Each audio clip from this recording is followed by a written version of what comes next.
This is Fortress on a Hill with Henry, Danny, Keagan, Jovanni, Shiloh, Monisha, and Mike. Welcome, everyone, to Fortress on a Hill, a podcast about U.S. foreign policy, anti-imperialism, skepticism, and the American way of war. I'm Jovanni. I'm here with Keagan and Monisha. Thank you for being with us today. Hey, guys, how you guys doing today? Excellent. Wonderful. Happy days, right? Mm-hmm. Sure. So we have a returning guest today, but first, on February 28th, 2026, the U.S. and Israel embarked on a treacherous surprise decapitation strike, a war of aggression against the Persian line, Iran. This will be the second surprise attack against Iran, coming while the U.S. and Iran were in the middle of what has been described as positive negotiations. The first attack occurred the previous year in June 2025. It began when the terrorist cells inside Iran initiated a synchronized assassination campaign against Iranian leadership, scientists, and generals, while many of them were in their homes with anti-tank missiles. This was followed by an Israeli airstrike dubbed Operation Rising Lion. Within hours, Iran retaliated with a barrage of missiles and drones against the Zionist state, an operation named Operation Midnight Hammer. After a tit-for-tat exchange, Israel's defenses were overwhelmed, prompting for a call for American intervention. The U.S. dropped a symbolic bomb on an Iranian facility to save its ally and save face, and Iran replied by striking an American base in Qatar. Just like that, the 12-day war was over. This time around, the U.S. joined from the onset with another decapitation strike, this time killing the leader of the Iranian revolution and spiritual leader of Shia Islam, Ayatollah Ali Khamenei. And now we have a regional war against Iran has been planned for years, dating back as far to its revolution in 1979, when Iraq was instrumentalized to attack and strangle the young revolution in the Carib. A 2019 paper by the Brookings Institute entitled Which Path to Persia? Options for a New American Strategy Towards Iran outlines strategies to degrade, defeat, and topple the Iranian government. The obsession to topple Iran went to overdrive after the invasion in Iraq, to a point that people in the Bush II administration triumphantly declared, boys go to Baghdad, but real men go to Tehran. For years, Benjamin Netanyahu has been looking for a U.S. president to make this fantasy a reality. He seems to have found one. Let's discuss further.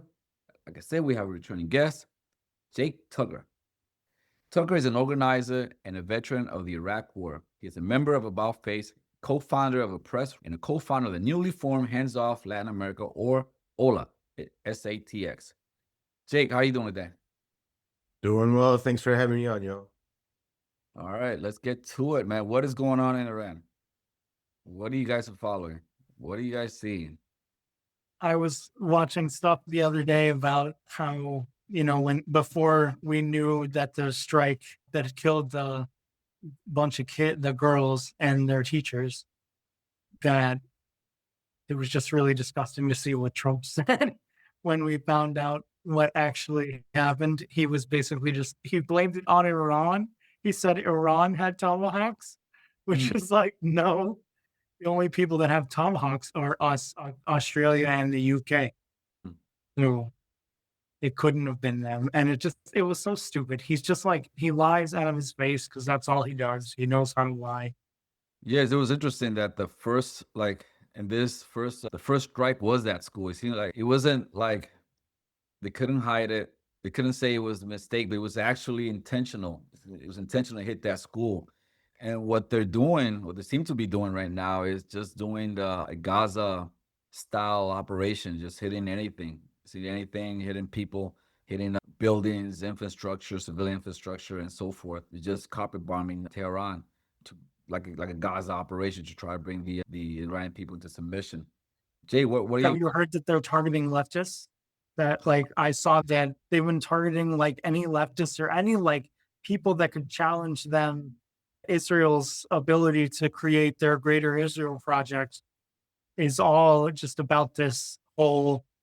That's what this war is all about, is them to balkanize Iran and turn it into a failed state. Yeah. All right. Jay, what you seeing?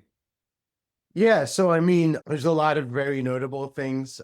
Going back to last summer's 12-day war, A lot of the assessments we saw then was basically that the US kind of needed that ceasefire because air defense was getting used up. I guess just imperialist hubris basically said they were prepared for something this time that maybe they weren't last time. But it's tough to know because it's like you'll listen to certain sources, like the ones I kind of typically go to, and they'll talk about how Iran is grinding down the air defenses of Israel, the United States, and then the Gulf monarchies that the US has bases around, or just the regional countries that the US has their bases on. And then you'll listen to anything basically on the mainstream, and it's just a nonstop, like, this is going swimmingly, like Iran already knows they lost, and so on. And so the term fog of war gets used a lot, but it really is. I mean, I don't have people on the ground, I don't have any of that. So it's like hard to make genuine assessments. But you can tell how this war is going by the rhetoric coming from the administration itself. It was initially supposed to be a couple of days long. It was just going to be this real short thing, in and out, no big deal, all that sort of stuff. And then you can tell that the US and its allies in the region are getting hit more so than they had expected to. That's one thing that we're definitely seeing, is that the US has proven incapable of defending their so-called partners who they have these defense agreements with and bases on. And so it's going to be a wake-up call for not just partners in the region, but across the world, where the US has all these bases, all these defense agreements, all these security agreements with, and all that when it really hits the fan, who's the US protecting? Themselves and Israel. And that's it, right? And so that's one real notable thing that we're seeing, is that basically Iran is touching anything that it wants that doesn't include Israel and the United States. And then some of the other things we are seeing, I've seen limited, but reports of some of the axis of resistance forces in the region kind of starting to attack back. We've got a war going on, like a kind of a side war going on between Hezbollah and Israel. Israel has invaded, and they're just shelling Beirut and southern Lebanon as well, trying to prosecute that aspect of the war. But another thing is that the US is consistently claiming that the administration, sorry for my dog, y'all, they're consistently saying that everything is going swimmingly, but yet they're trying to find new strategies to basically prosecute this war. So, I mean, just in the last few days, we're looking to see if the Kurds are going to arm the Kurds and support the Kurds, Iranian Kurds living in Iran or living in Iraq. Now that's basically off the table. We've heard that the US is going to provide insurance for ships trying to get through the Strait of Hormuz, which has been closed by Iran. Don't know if that's going anywhere. Everything I've read says that basically it's not even hardly possible to really insure these ships. Just in the last day or two, I saw a headline saying that Trump says maybe we'll take the Strait of Hormuz, or we'll escort ships through the Strait of Hormuz, which these are basically just suicide traps. So it really looks like this administration has no idea how to prosecute this war to any degree of achieving their original goals. And it looks like the air defense munitions are starting to run out, particularly for Israel, as more and more missiles, drones, and everything are getting through. And so this is about the time frame that the last war ended.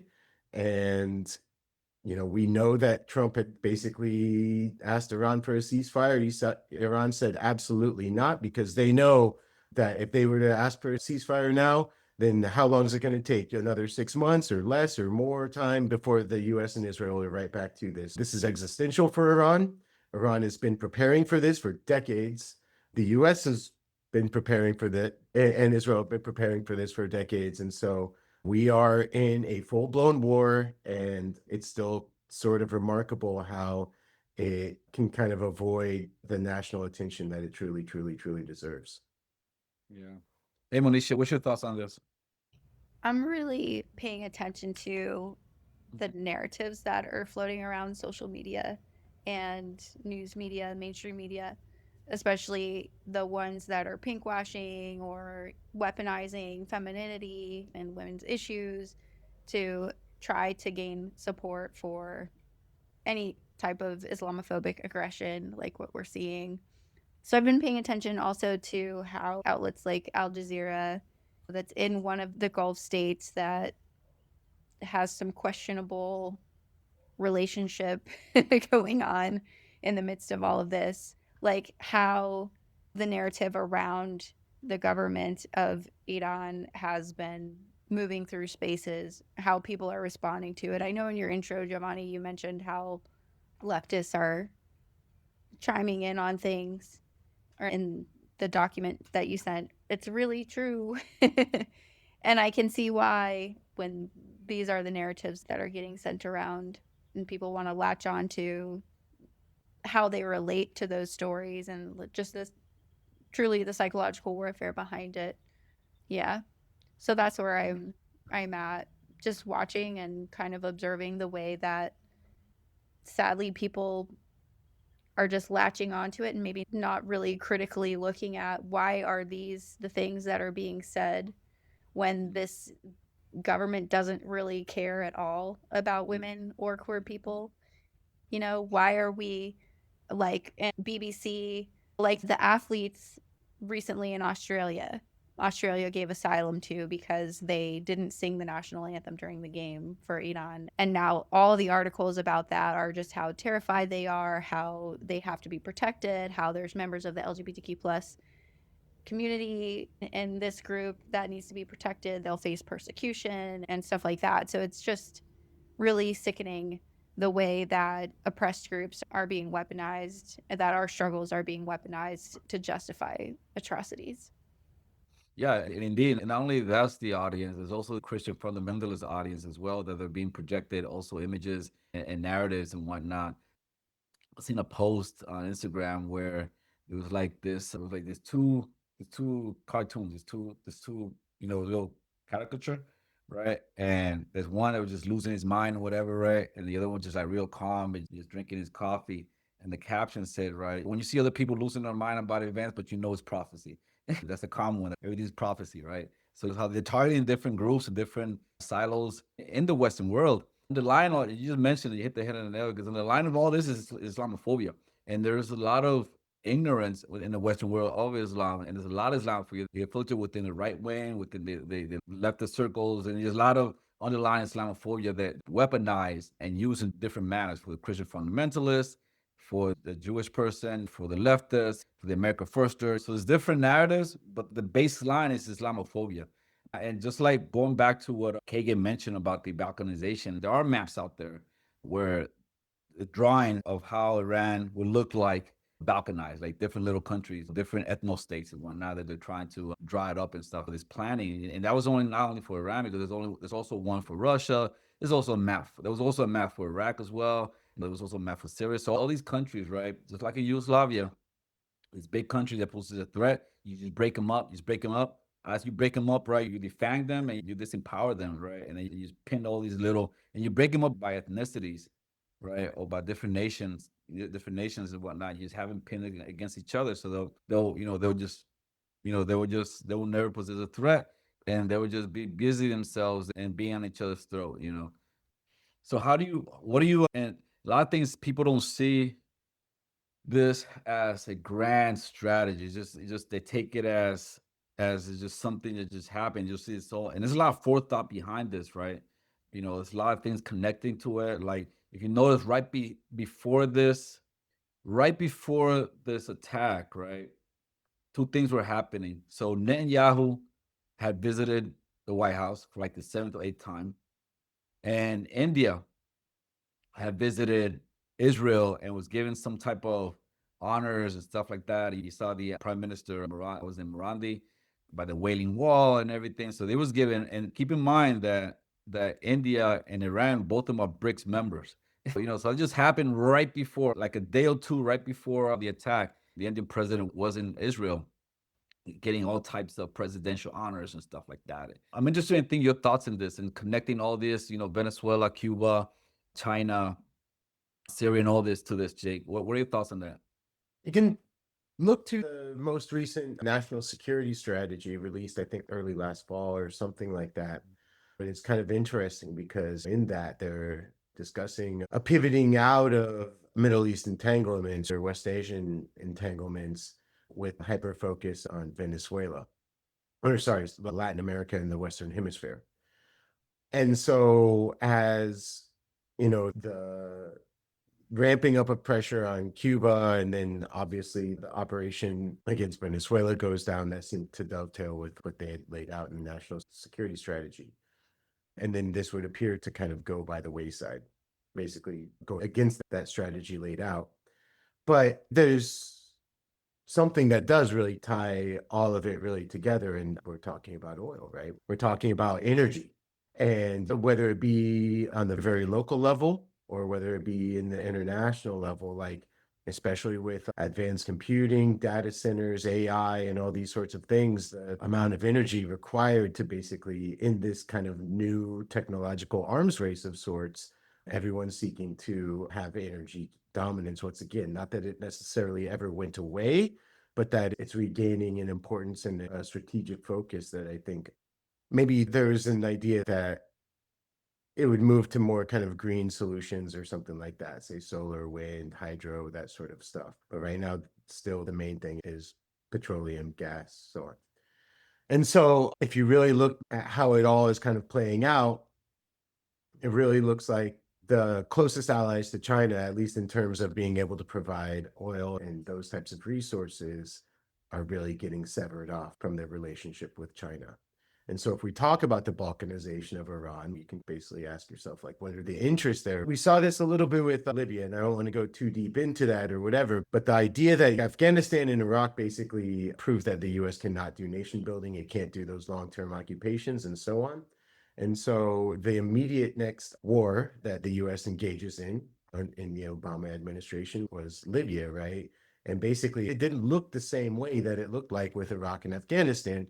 It was basically just destroy it, bring it to abject chaos, and then mission accomplished at that point, right? The mission was never to ensure a stable Libya to follow or anything like that, to make sure that the US has a friendly government or there or whatever, any of those kind of things. But it was basically just cut that off, just whatever interest the US or whatever reason the US wanted to minimize that, just cut it off. Well, in the intervening decade plus, it's not that long ago. I think probably around Iraq, Afghanistan, like the 2000s and such, we were talking about the US being in peak oil. Well, then comes the unconventionals boom. So there we're talking about fracking, deep water, mountaintop removal, tar sands, so on and so forth, where new technologies had unleashed US oil fields and US oil productivity to the point that the US is now the #1 exporter. So the US doesn't necessarily need Iran's oil. What it needs control. It needs control over the global oil supply. And so that's what making all these deals and such with the Gulf monarchies is really a lot about, making sure that their interests are served by those resources and not the interests of their adversaries, which we hopefully, I know in this program and many others talk about that. And just analysts will say point blank, like, our #1 adversary is China, and then further down the list is Russia, right? So what I really do think we're looking at here is not necessarily that the US needs to have Iran's oil. That's not necessarily what they need here. It's not about stealing the oil, but it is about controlling China's access to oil and China's access to energy, especially as China is making a serious run to basically securing energy independence, especially in the form of renewable energy and so on and so forth. So the US is trying to kind of beat the clock on that so that they can maintain a technological and energy advantage of the rest of the world. So that's kind of where my take's at, but I'm happy to hear what others have to say. So that's one of the things that we saw with the incursion in Venezuela, for example. One of the first things they did, going back to Libya, like you said, one of the first things they did when they destroyed the government in Libya, and Libya to this day, and that was back in 2012, to this day, Libya does not have a stable government. And they have rival factions, vying for power. And they're still siphoning off the oil is still being siphoned off of Libya, and it's ending up in European markets. But one of the first things they did was China had a lot of investment in Libya. And after the overthrow of Gaddafi, right, Chinese investment was sent home packing, right? The same thing we saw with Venezuela. Venezuela had a lot of tight relations with China and Russia, right? And one of the things that we saw now, as the Venezuelan oil is pretty much held for ransom, is captured. One of the things is to reduce. They had to stop oil flow to Cuba, which they had an arrangement with Cuba, and also to break off from China and Russia. Also, one of the things with Venezuela is, prior to the incursion of January 3rd, right, and the kidnapping of Maduro, Netanyahu was in DC in December. not too long before that. And also, so you can see also that this incursion in Venezuela was necessary to secure the Venezuelan oil, right? Because of the disruption of the attack in Iran that might cause to the oil flow. Keagan, you got thoughts? It's just been really sad seeing all the civilian deaths and the fact that they've been targeting Tehran and Isfahan and other major cities where, again, if this was ever the stated goal was about regime change, they've completely flipped this because now people are supporting the government more than ever. It's the rally around the flag effect that happens generally. And it makes me sad to see that we went from all these people who were like, yes, we need something better, to now more people being like, screw this invasion because we got illegally and offensively attacked. So I wonder how they're feeling. I wish there was more information coming from the Iranian people about what was going on. I've been seeing some different perspectives, and I've been hearing some different folks be like, yes, this is good, but also like, no, it's not good.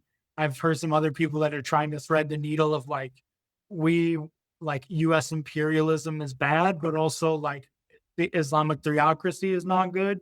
So it's been interesting seeing the people try to find their own narrative and their own perspective and hear it, because it's not something we get a lot in America. Yeah, I'm to the conclusion that diaspora of any country that's a target is not always the most reliable source of information, right? We saw with the bombing of Venezuela, you saw the Miami Venezuelans in the streets and joy and happy and stuff like that. And they were presented as they were the voice of Venezuela, actually. The Miami Venezuelans and the Venezuelans in Madrid, they became overnight, they became the representative of all of Venezuela, right? You saw this just recently now with the bombing of Iran. You saw these Iranians in California and in Northern Virginia celebrating and dancing with the flag, the monarchist flag, not the current flag, but the monarchist flag, which is interesting. You see them sometime when we had protests in the US, like a progressive protest and stuff like that. Sometimes you see them joining these protests with the monarchist flag, and people that no one ever think about them, right? Who these people are and whatnot. They just supporting, so the narrative, and just like Monisha said earlier, each conflict starts with a narrative because they have to start building the terrain. They have to start building the terrain at home to manufacture consent before an action is taken, right? So the battle always starts first as a cognitive battle. And that's something that Monisha and I will always talk a lot about this as part of the hybrid war and the production of called revolutions and stuff like that, where you mobilize people, right? But first attacking the cognitive, the mindset, and that's how you mobilize people and manipulate people towards certain goals. Monisha, you want to hit a little bit more on that? Yeah, absolutely. I think too, like they really do need to do this, especially with these latest aggressions against Iran, because they were losing the narrative war with Palestine. Israel had lost that war, at least in my analysis. And so I think that they're having to do leaps and bounds to try and get as much approval for this as quickly as possible as they can. What are you all seeing there in the US? Because here in Puerto Rico, I'm seeing the Venezuelans and Cubans here teaming up to sway narrative to support invasion of Venezuela, invasion of Cuba, regime change in both of those countries, as well as seeing news media here basically echoing the US news media and how they're covering the war against Iran. But what are you all seeing in the US as far as particular narratives to get people to support? Anybody want to hit that? There I there don't. aren't any. There hasn't Yeah. been any. There's the only narratives that they've tried to push are, we're doing this for the Iranian people. That didn't last very long. Then it was, we're doing this for so they can't threaten our bases in the Middle East. But like that's not happening either. I mean, they're not able to accomplish that objective. So they're just scrambling right now. So it's just been like, throw some stuff on the wall and see what sticks. Yeah, I agree. So I've heard that LA or whatever has strong protests in support of this, but in San Antonio, there's basically nothing. And there's been a couple times that people have come out on the streets kind of before all this a little bit. But frankly, there's been people that get a little confused, like especially during the protests in January. But as people get there, they're like, oh, I don't know what to think. And then they see the plethora of Israel flags. And so they're like, oh, the Zionists are out here. I know which side to be on, right? So, I mean, I don't hear anyone supporting this war. Like, literally, no one. The protests that we've had last summer and then again now, we've got a diaspora Iranian that basically is against these wars and has been coming out to them and stuff. But I mean, it is masked up, it is hat on, it is sunglasses on and all this. So I mean, there's fear for, diaspora people that don't toe the monarchist diaspora line, right? And so now this is all very different when it comes to Venezuela, Cuba, and so on. I think those narratives have been very different, and they aren't so intertwined with Zionism and with the genocide and so on. And so I do find that people are much more likely to be confused by those narratives. Here in San Antonio, we have a very large immigrant Venezuelan community, and the Venezuelan immigrants, they know what line to take when they're trying to keep their heads down, so to speak, right? Because you've got basically an administration that's coming for every damn immigrant, and then also you don't want to bring attention to that, and you've got pressure from the more established Venezuelan diaspora. This all goes for Cuba as well, like basically the same. We have more Venezuelans than Cubans, but we've got an ever increasing population of Cuban immigrants as well. And so, yeah, it's tough because the kind of, let's just call it like ruling class of diaspora people basically are all about bombing our people, destroying our countries, sanctioning our people, starving them, wrecking their infrastructure, so on and so forth, and making life as hard as possible for people back home. And then you've got this assault on immigration community. And so I really do think that, especially with Venezuelans, which is a much more recent development in terms of diaspora politics, but very tied to the immigration policy that allowed Venezuelans to stay. Yes. Temporary protected status. Rachel, who is my wife, Cuban, pro-revolution Cuban, but from a reactionary family.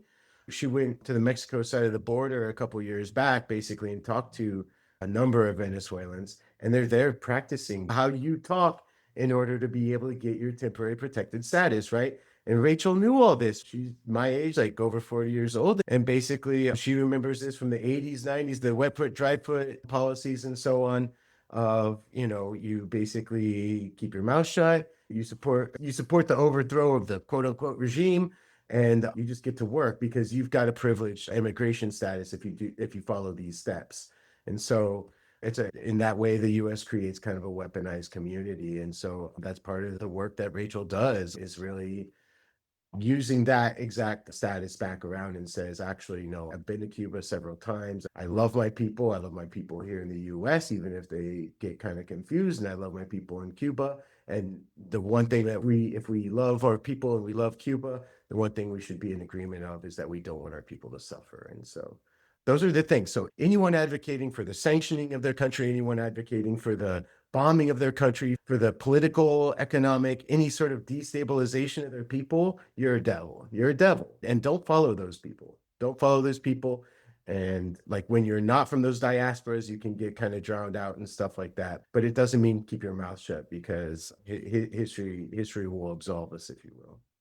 And a lot of people don't think that also many of these people, many of the top spinners of narratives, right? They're on a payroll. They're on a payroll.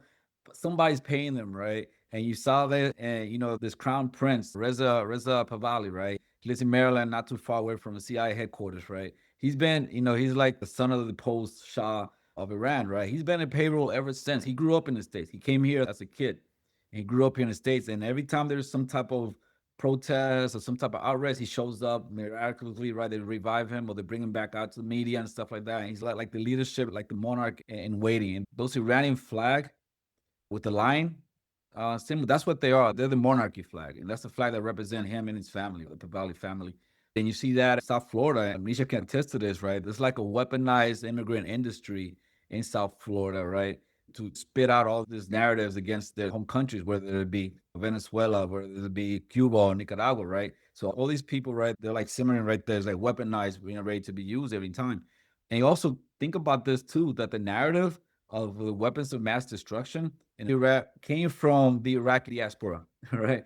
That narrative, that's where it came from. It came from the so-called defectors, right? Defectors from Saddam's circle, right? They're the one who was pushing out the idea of WMD, and they were saying what the Bush White House wanted to hear because the intelligence community was saying something different. But the Bush White House, that's what they wanted. The Rumsfeld, the Dick Cheney, that's what they wanted. They took that narrative and just ran with it. They fearmongered the American people with it, right? And just kept going with that narrative, and the New York Times and everybody, right? Just kept going with that narrative, right? And that's what gave the consent, right, of the American people to go ahead and destroy Iraq. But you gotta think that narrative of WMD came from the diaspora, came from the so-called, defectors, right? Who, by the way, they had one of them, what was his name, Jake? He was like the president in waiting, and they had him, I think he was in like Chabali. Remember Chabali? He was like the president in waiting, right? So they were going to depose Saddam, and he was supposed to go in, riding on a white horse, and everybody's going to love him. He's going to be the next president of Iran, right? Of Iraq. They put him in power, and nobody wanted him. Nobody even know who he was. They know who he was, right? So he didn't last long there. So when you see these narratives coming from the diaspora, you got to think about this, right? That just like Jake says, some of these people are weaponized. Some of these people, there's an industry that produces these narratives as well. I also want to hear your thoughts on going back to what Monisha said earlier about the different narratives going to different people. It seems like every time there is a country that was targeted for regime change in the United States, you see leftists joining in the attack by attacking the attacked country from the left with statements like, I don't support the people, I support the people, I don't support the government, stuff like that. But they participate in the attacking also, but from the left, from left narratives, from left vocabulary and stuff like that, right? But they also participate in the attacking of those same countries. What are your thoughts on that? I actually have a kind of specific example that I want to mention because when Rachel and I were first getting kind of educated on things, and especially getting more and more curious about Cuba and just like, okay, what's the reality with Cuba? Because Rachel grew up in Miami. Rachel had a family that was very much against the revolution and so on. And so we're just like, well, what's this all actually mean? And we're trying to figure it out, right? So we're just doing what anyone would do. Let's do a quick Google search, but we're smart about it. So we're going to use some keywords and whatever, right? Anyways, the main stuff that we're finding at the time were basically two things, right? Anti-Blackness in Cuba and then homophobia in Cuba. And so these are the left perspectives, right? And so we were clearly just looking for whatever information that would basically tell a different story than what is 99% of what you're going to hear in the US. But these things kind of are the netting that they provide for you. Like, oh, no, you're not going to fall off the imperialist narrative that easily. We're still going to catch you in this safety net, right? And tell you the real story about Cuba, right?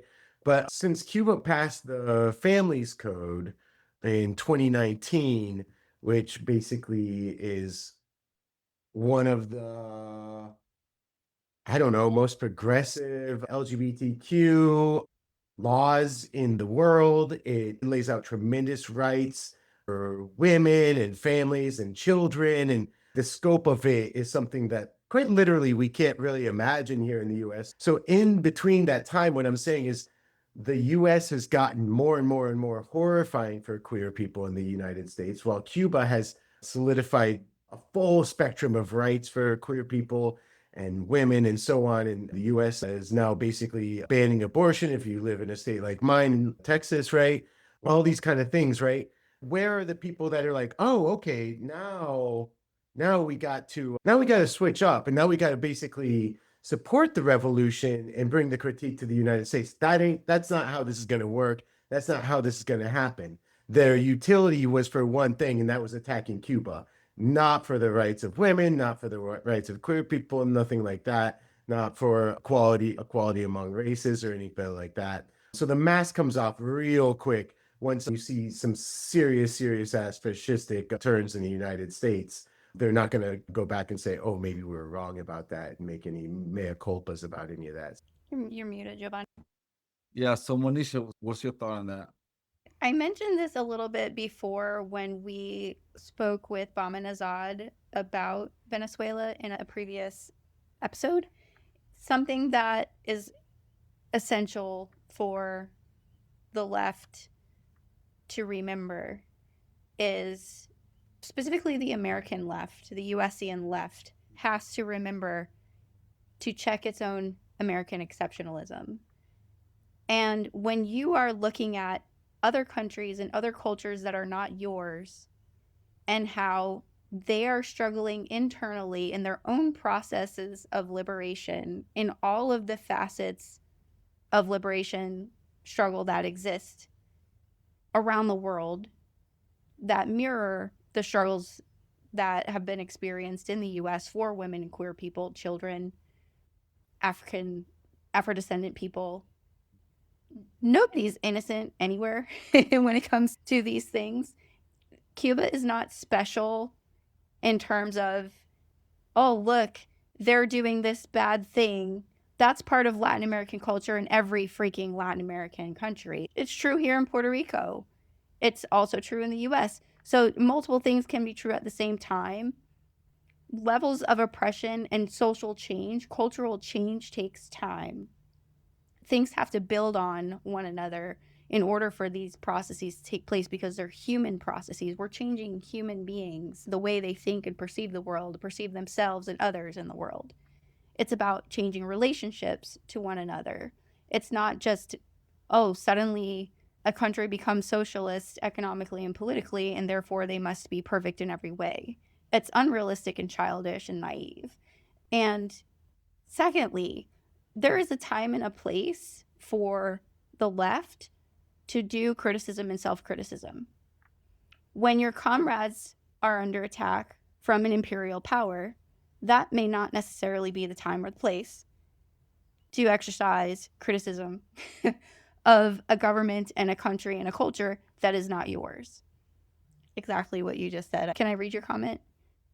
So Jake just put in our chat, the time and place always seems to be when they're under the gun.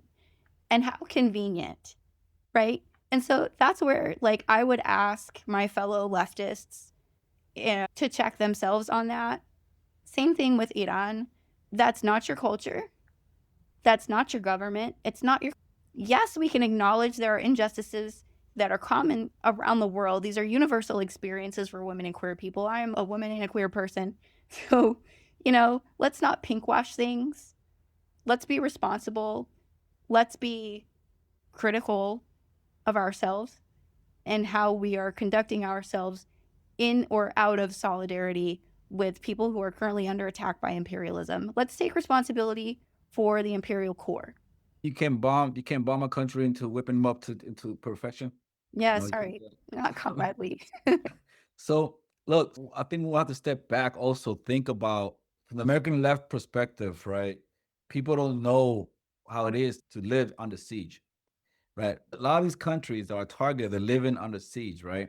And there was a saying back, I think it was back to the Spanish Revolution in 1936. There was a saying that, when under siege, right, dissidence is treason. And that was a saying, right? And also the fifth columnist, also came from the Spanish Revolution as well. Whereas, you're trying to hold the line, but you have people in the line within you, right, that are working for the enemy. That's the term fifth column came from. But yeah, so when a country is under siege, right, behaves differently. Because now suddenly, right, everything comes in attack. Particularly, right, when you're attacking it economically, when you're attacking it diplomatically, when you're trying to isolate the country, right, from the global market, when you're enticing their population from within, right, to as a fifth colonist, right, to destroy from within. So all those realities happens, when a country's under siege, right? So a state naturally is going to react differently than when it's not under siege.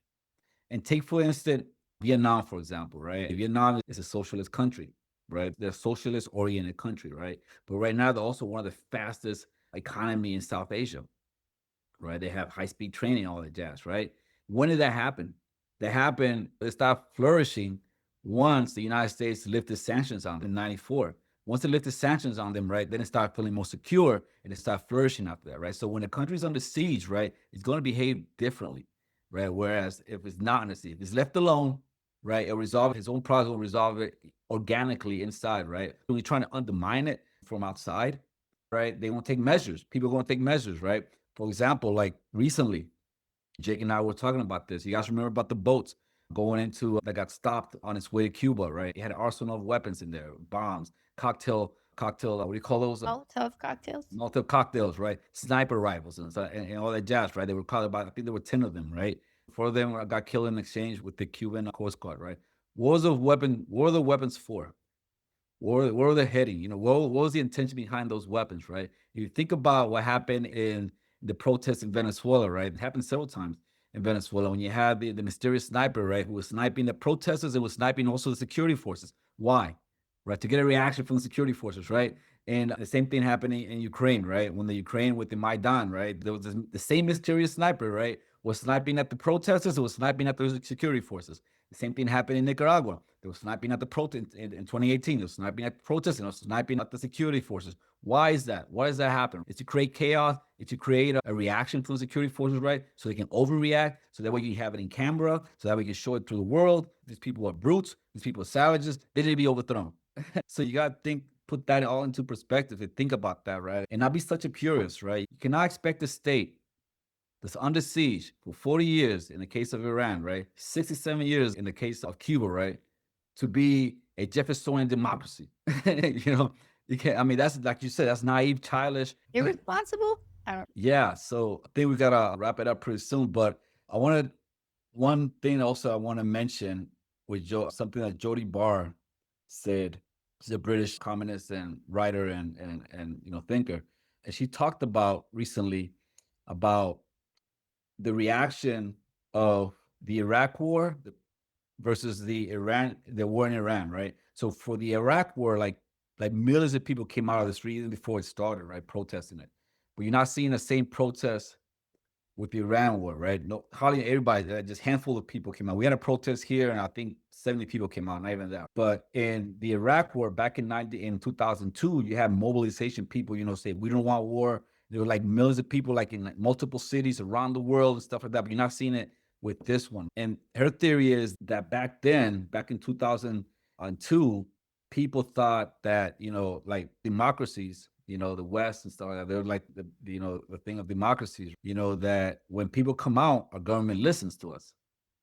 And they saw that they came out in the millions, protesting in the millions, and the war still happened. And every time they come out, people come out with different protests, and it still happens, you know, whether there's war, whether it's something else, you know, and they came to the conclusion that our leadership are not listening to us. No matter what we do sit-ins. We saw this in the Gaza war or in the Gaza genocide. People doing sit-ins. You saw about 400 Jewish Americans went into the rotunda, right, and did a sit-in there, and now got arrested. You know, and I was there. They did it intentional. They only wanted Jewish Americans there, just so people can know that this is not it's not anti-Semitic to oppose the genocide, right? And they all got arrested and continued anyway. So her theory is that people are so disillusioned and feel so disempowered that they feel that whatever they do, nothing's gonna change, right? So they just don't go out and do it. I'm interested in what you guys have to say about this. I'm gonna get your hands up, or can we pass it on to Jake or Keagan, see what they think about that? I think there's elements of truth to that. I think it's a little overly simplistic to basically put it all on that. But just as someone who does go to a lot of protests and who organizes protests and who a lot of times I don't want to organize a protest because like we're talking about, right? The real question, right, that is like, okay, so if that's the case, then like what do we do, right? Going back to really proving the point and whether people not protesting is the real reason for it, I don't know. But like I think it's a 2014 study by, is it Benjamin? Anyways, Gillens and Page, I know are the names.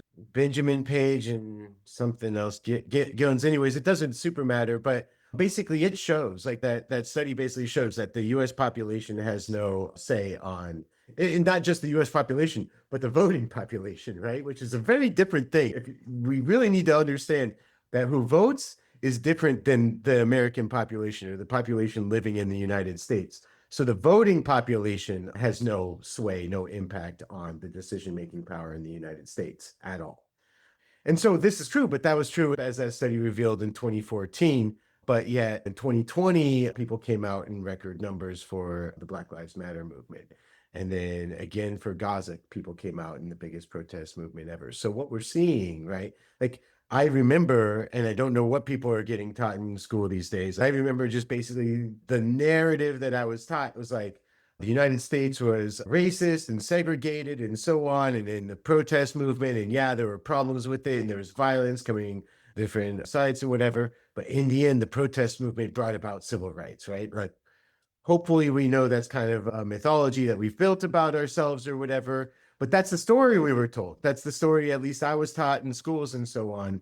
And so that kind of as part of the zeitgeist or the understanding of a regular American citizen or whatever.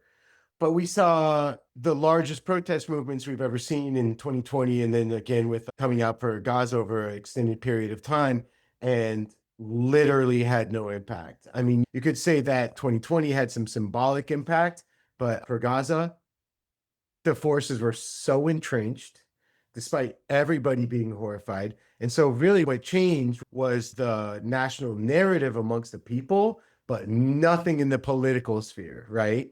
Now, I don't want to say that that doesn't have any bearing on any importance or whatever. Policy is different than just where people are at is different than just what policy means right the hell now.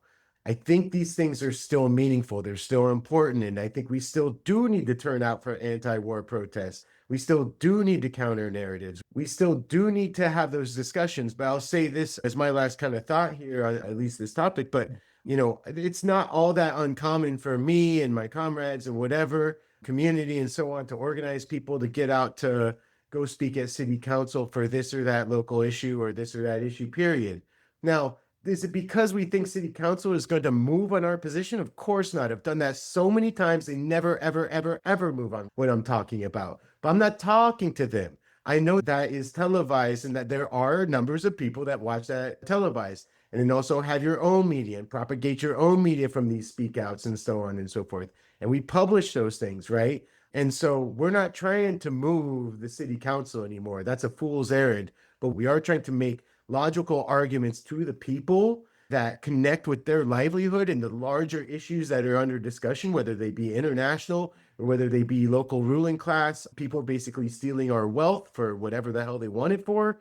But we want to make those arguments to delegitimize the people who claim to be our leaders, who claim to know better than us, who claim to know what to do about literally anything, because they don't. They don't know how to run an economy that works for really anybody but the richest people. They don't know how to win wars. Clearly, they don't know how to win wars. And so when they lose wars, it's like, I told you they don't know how to win wars. All the things that they say, trust us because we're the experts. No, you're not. You're bought and sold, corrupted pieces of shit. And we're going to call you out every chance we freaking get until the people are with us and basically say basta about any of this shit. Keagan. It's been interesting. There has been some protests. I know in the UK and London, there was a really big protest. There was a big protest in New York. Our protest here in Portland was a decent size. Not as big as No Kings, but still a big size.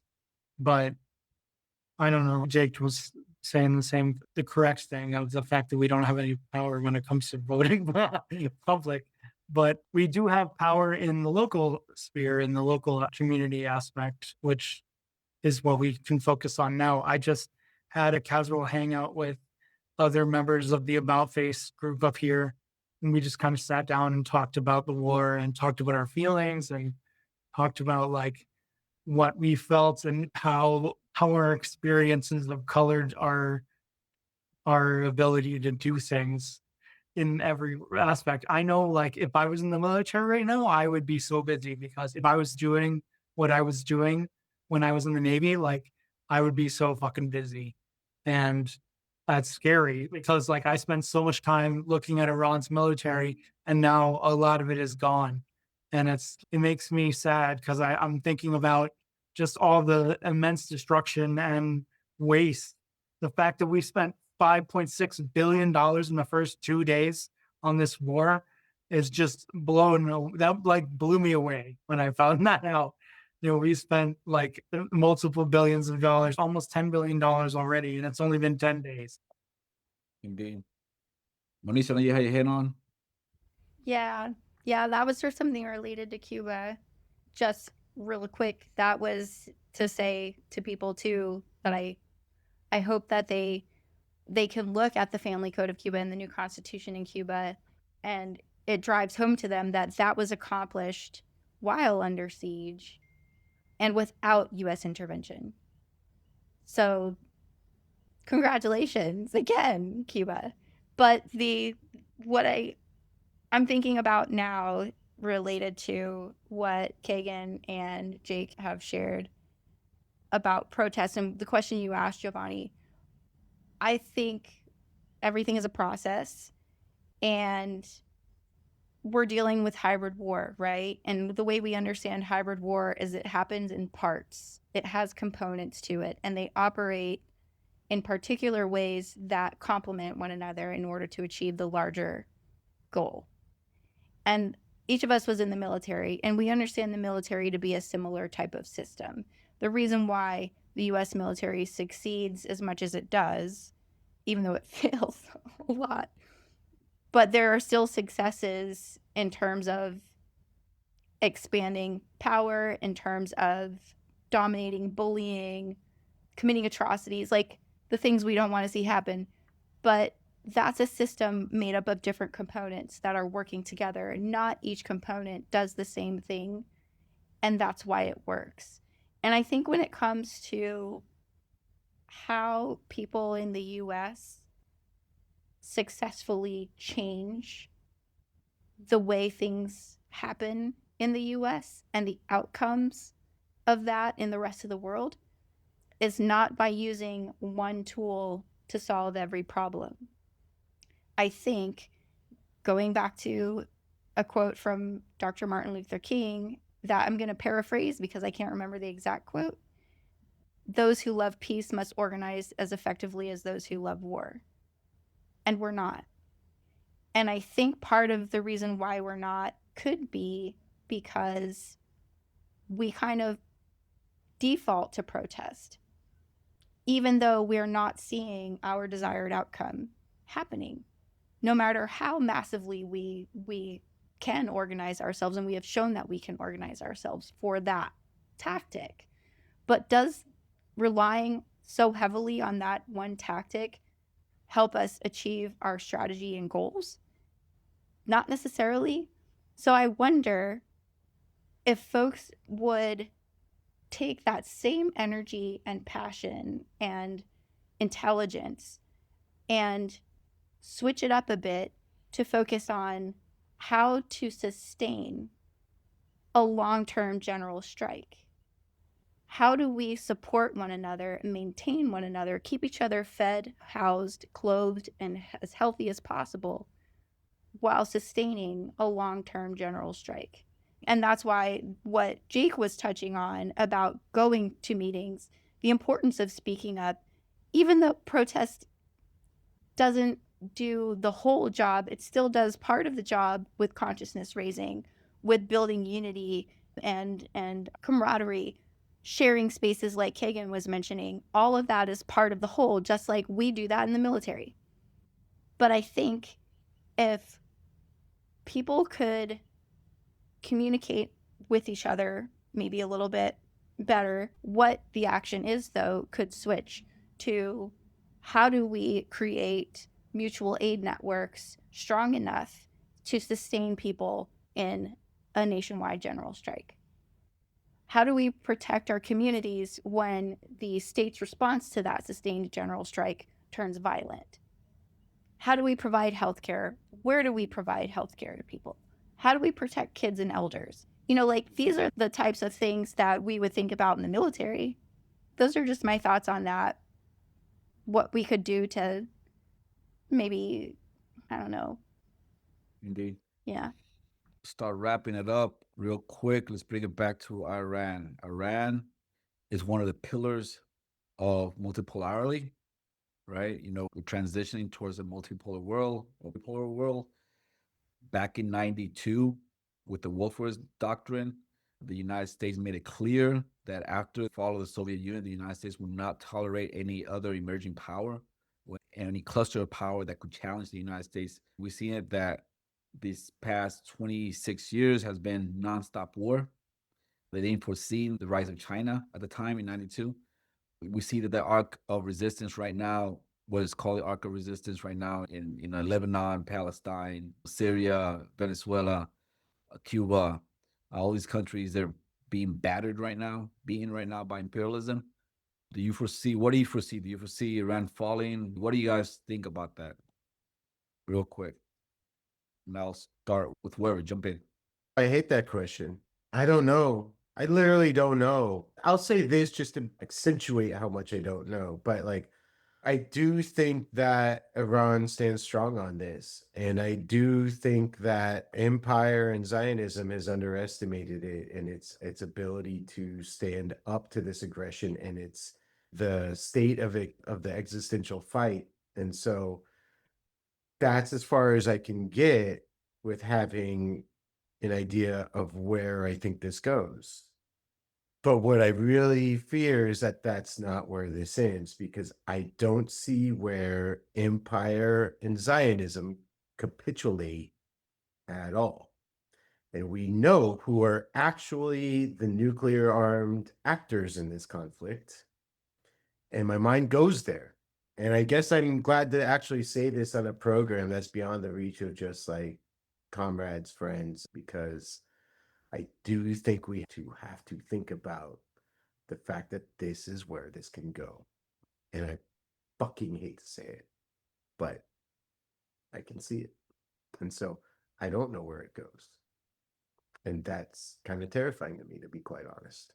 So I'll leave that there at a very sobering and difficult note. Monisha?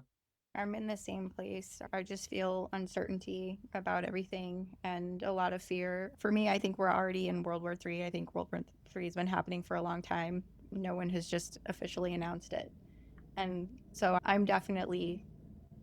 think maybe that's why my head is where it's at on things that we're talking about. It's like, I think we need to get way more serious than we are about things, because I think it's going to blow up in our faces, quite literally, and we're not going to be prepared for what that means for our daily lives. So it's scary. I don't want Iran to fall. None of us want this. I do think that it's very foreboding of things, and especially the way things have escalated so quickly. And every time we wake up in the morning, there's something new. So I think we do have to get a little bit grounded in the fact that this is the time that we're in now. We have to do things differently now. We don't have a choice. And then we're also in climate change.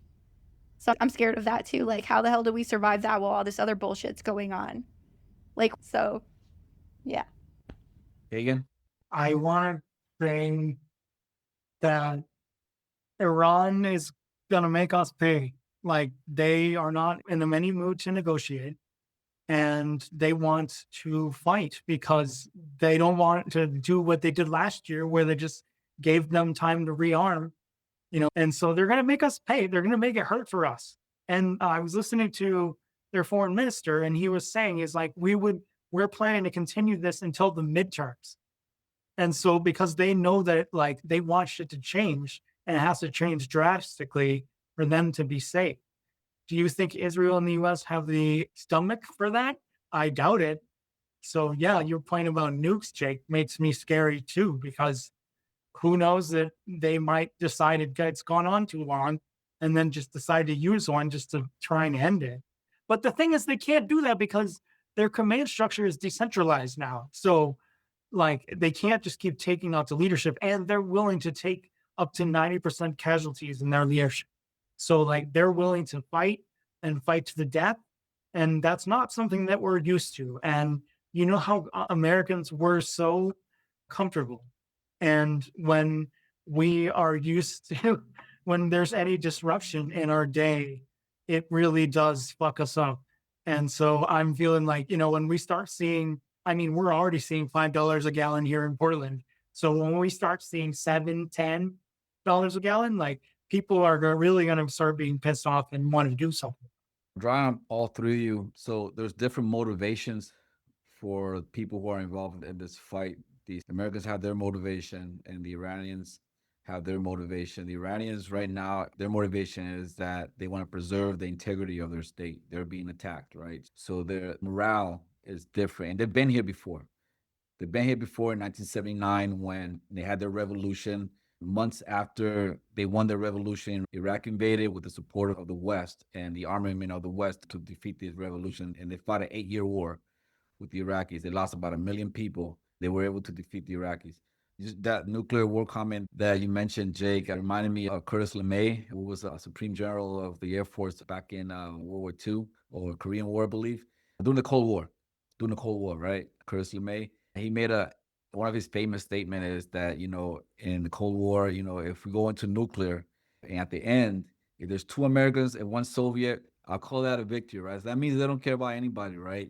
They just care about winning, right? At any cost. And no matter who, they're hollowing like you said, they're hollowing the state, they're hollowing the American people, they're stressing the American people out. Like you said earlier, Keagan, right? They spent in 2 days about $1 billion, but at the same time, there's people here that have access to healthcare because who's going to pay it, right? That's what they say, right? So they're hollowing out the state. At the same time, they're trying to preserve their hegemony worldwide, right? That's gonna fall. They can't sustain that for a long period of time. And Zionism has its day counted, just like South Africa apartheid. It doesn't exist anymore. It's in the bin of history. And that's my take. With the revolutionary confidence and optimism that Zionism is going to end up in American Zionism is going to end up in the same spot that South African apartheid and Nazi and German Nazism ended in the bins of history. I think that's a good place to wrap up for the day. Thank y'all for coming. It's such a short notice. Thank y'all for sharing your thoughts, time, experience with us. Any final comments from the 3 of you before we leave? I do just want to mention one thing. Just because we've talked about oil prices and oil and stuff like that, the supply chain risks are way greater than just oil.